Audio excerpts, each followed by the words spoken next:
Hivyo nilitaka kujua mashakili ambayo yaliwakuta wa Afrika. Mnamo mwaka 1512 wa Afrika waliishi katika bara la Afrika, katika mwambao wa Afrika, wakienda huku na kule, wakiranda na kushangilia uwepo wa maisha yao yaliyo matamu, wakienda huku na kule kuranda, kujitafutia riziki zilizo tamu miongoni mwao.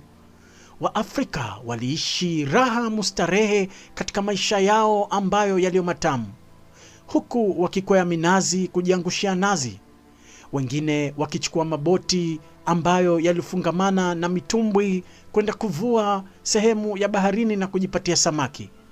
Waliishi na kukaa na kupunga upepo katika fukwe za Afrika. Walipunga upepo na kusikia sauti za videge vilivyo vitamu vinavolia kwa miuzi iliyo mizuri. Waafrika waliburudika zaidi. Mara wakaona upepo ulio mkali, upepo ambao ulikuwa ukiwapunga, nao wakaushangaa. Upepo ule haukuja mtupu tu ukitokea katika bahari zilizonene. Mara Waafrika wakaona upepo ule unaokuja umebeba zidi ukiyazungusha na kuyaleta majahazi yaliyo makubwa. Waafrika waliyashangaa majahazi yale.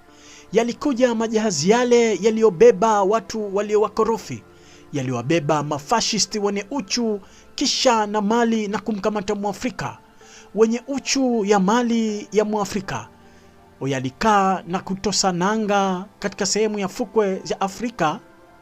Yalikaa hapo takriban ya miezi 6 mpaka 9, yakiwakusanya Waafrika na kuwasweka katika chemba za maboti humo. Waafrika walijazika, wakajazwa kweli kweli. Waafrika walikimbizwa na kukamatwa kama kuku, kisha na kuwekwa katika maboti na kupelekwa kwenda kuuzwa huko utumwani, wakafie mbali. Hivyo Waafrika maboti yale walipoyaona, wakaona ni neema iliyokubwa zaidi ambayo inayokuja katika fukwe zao,